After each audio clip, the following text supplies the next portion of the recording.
Hello fellow locksmiths. I'm pretty sure you can see from what's in front of you here and maybe the title of the video of what we're doing. This is the Asec Vital or TSS lock, and yes, there are videos on this pick already from GJ Locks, the creator himself, and I think Paul Horton among others. But I'm doing my own video here on it because I want to give my opinion on it. And the more things that are out there for people to make decisions on what tools they want to buy, the better, I think. So, I will start out by saying the tool is fantastic. I really like it. And there are a few tools that GJ do that I don't get along with. Some people love them, or I don't actually get along with, but this one in particular I do. So I thought I'd let you guys know. These locks, a lot of you know, they can be opened fairly quickly with a simple overlifting technique, and I have opened many that way myself also. There are a couple that I've come unstuck with, and I find that the combination with the 7-gauge curtain and the levers sitting on top of the curtain when we tension really gives me a bit of hassle trying to move through the pack and finding the correct lever. And generally they've got pretty good anti-pick on them as well, and I'm not the best lever picker out there, so you know, I struggle with some of these anyway. So I needed another solution, because we all need about 3 ways to do something as a locksmith, just to make sure we can do it. And so this seemed like a good option to me at the MLA Expo. You know, I'm pretty sure we all bought something off his store that weekend, so I had to pick something up myself also. So I'm going to do a little demo here. I'm going to open this lock. Obviously, you know, no smoking curtains. I have opened this lock before. I know what the code is, but I'm going to hopefully show you how we find that code and how the tool is working, what not to do if you do buy one so you don't break it. Then the tool does come with a full set of instructions and photos of what the levers look like inside. Fantastic. I think the best set of instructions out of all GJ's tools that I've seen so far. Probably one of the reasons why it comes with such good instructions is because there are multiple ways you can damage this tool if you don't use it correctly. And you know, you can damage any tool that you've got really. If you use it correctly, it's fantastic. It'll do the job that you're looking for it to do, and it will last a long time.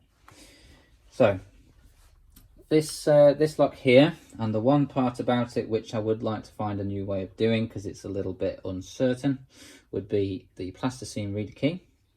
We're turning this in the open direction, and we're not trying to lift the levers up. We just want to touch them. We just want to make a mark on our key from the first ones that touch it. So that, to me, you know, it's kind of reliant on the user to get that right, to actually get a proper read, as opposed to some of the other ones where we just fully turn it to the back and take it out and it's certain. Anyway, it's a pin and cam tool, so we don't need to take a read at all to get this tool working. It's just any information we can get from the lock prior is always going to help us out. So we'll pop this into the lock, and like I say, we'll turn it, as it says in the instructions, about 90 degrees until we find the contact point of the levers, which is almost exactly 90 degrees. And we just give it a little touch and make sure it does press on our plasticine a little bit. Okay, I do excuse me because I did lick it first, but we've got 3 marks there in the middle, which says to me bolt, 3 marks, and then no marks at the front. So what that means is we're going to start our pinning off with the ones that marked. We'll start them at 3s, and the rest are going to start at 6s. As you can see from these lines here, which are used if you took your pins out to be able to sort them out by laying them into the lines, quite smart. The 6s are the shorter pins and the 1s are the longer, so the marks are going to make on the longer. So we'll load our pin and cam up here in relevance to what we just saw from the marking. I'm going to start from the back levers. Oops. Use the pin pincher that comes with it. And a little tip for this one as well, if it's not picking up your pins properly, you just want to squeeze these little bits together so it gets a good firm grip on them. That's what I had to do. So load from the back. We'll push our thumb on that and make sure that this is at its lowest point. And these ones that marked were the first, the back 3 levers. So we'll load those all in at number 3. And I'm putting a bit of grease on each time on the tip end. Not only is that going to help the pins stay stuck into the tool, but you know, it's moving parts, metal on metal. It's always a good idea to keep them lubricated to keep the tool lasting as long as possible. Okay, and the first 2 levers here, we're going to put as the lowest height pins we can, which are 6s. Come on.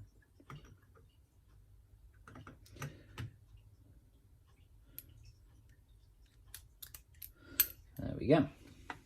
So this is our starting point, and it's not the shape of the key, but it's lower than everything that might be on the key, so it's a good starting point for a pin and can. Introduce this into the lock, give it a little turn and make sure it turns under the levers freely, and then we will start to test the levers. We're not trying to lift them up and pick them, we're just trying to test them to see if they are bound or not. I'll turn the camera a little bit, hopefully we can see a little bit better what's happening. Okay, so a little bit of tension on, and like I said, we're just looking for a lever which is bound. Number 1 is not bound at all. I'm pretty much just using my finger and thumb here to test these levers, because we don't need any force or pressure on them too much. Okay, so there, I'm feeling resistance on 4. And a little bit on 5 as well. Okay. Okay. I moved back through, I think we hit 3, so we got a little click and a little movement. As it's moved a little bit like that, I'm going to take that opportunity to now come through and test again and see what is actually in its right place or wrong place, just like we do when we land in anti-pick. 1 is not correct. 2 seems not so bad. We may have already lifted him up previously. Okay, everything seems quite correct. So we lifted 4 for sure because he was binding. So let's find 4.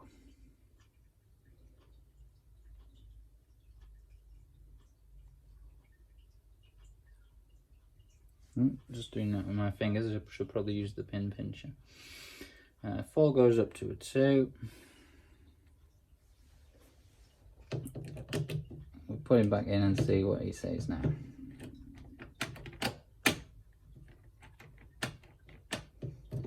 Okay.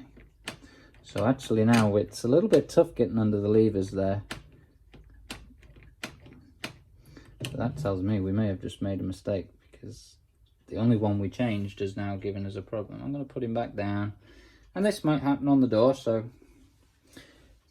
it's good to show it. Yeah, and now he goes back under the levers fine again. So we need to go back through and see where we went wrong there. 1 is okay. 2 is okay. 3. Okay, we did get something out of 4. So that's confusing to me, but let's carry on. Oh, 1. Oh, okay, so we picked the lock. Door is open. If that's your goal, we're done. Fantastic. And again, all this in the instructions, but if you want to lock this lock back up again, we need, before we throw it all the way, we need to find the exact correct pins for this lock before, you know, we can't pick it closed again. We will damage the tool doing that. And really don't be tempted to try it at all. So we got it open, and we got it open. I think I touched 4 and definitely come back to 1 there. So let's forget 4 and see what 1 says, because 1 was, oh. Okay, so 1, just lifting 1 there is getting us open. So 4 we know gave us a problem by moving it last time, so we're not going to do that. We're going to move 1.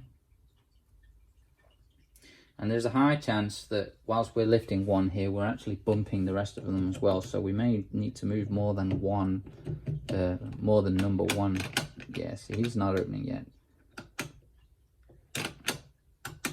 Okay, so let me move to number 2. Just lifting number, okay, yeah. Just lifting number 2 doesn't straight away get the lock open. But then when I relax, it comes back down, so. Okay, so. Number 1, we still lift to get him open. So we'll move him up. And again, this is just trying to find the correct pins. We've already opened the lock. So we've moved number 1 up. Let's see. No, still doesn't open. Let's see if we lift number 1. Now if we lift number 1, the lock doesn't open. What about 2? Okay. The lock has been able to open with that new pin in number 1 position. So I'm happy that number 1 is correct because we just lifted 2 there and we got the lock open.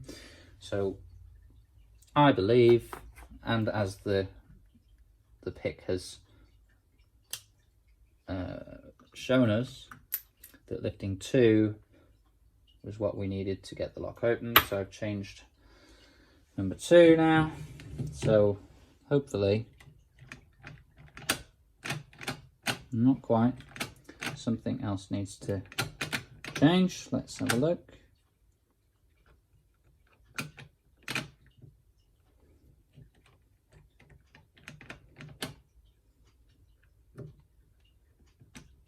Okay, so this time I'm lifting number 3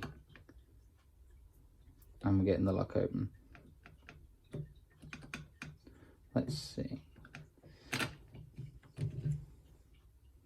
So if we're going to change 3, then we're going to change 5 because they are the same always.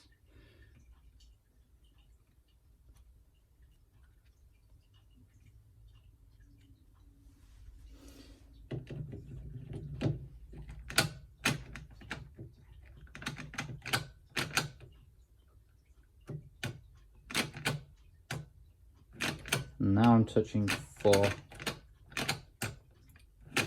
and the lock's popping open. So let's change 4 also. I'm sorry that the video is long, but hopefully, you know, it's informational.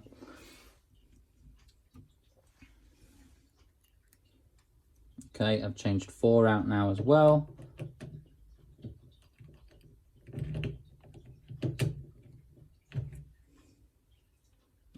The curtain is still slightly turned there somehow. There we go. And now we have the lock open without lifting anything. Okay. There we go. Can we have it back? There we are. So now this should match our key, which I have, excuse me, which I have over here. And if we check that, there we go. She matches. Fantastic. So a little bit long there trying to explain it. And as you see, we got the lock open pretty soon. And if we wanted, we could open the lock, take the lock out of the door and get the actual code straight from the levers. And then load the tool up, put the lock back in the door and make sure then we can just lock it. That would possibly be quicker. If we get better at using the tool, then maybe we can do it quicker through the lock, how we've done it now. But that's it really. Just wanted to give my opinion on it. It's a fantastic tool. It's going to get me out of the trouble, I'm sure, at some point. But I also really enjoyed using it as well. Pin and cams are the new thing on the market as far as GJ's tools go, and fantastic. There we go. Let me know what you think. Obviously this video is unlisted, don't share it. It's locksmith tools for locksmiths. Hope you enjoyed. Thanks for staying around.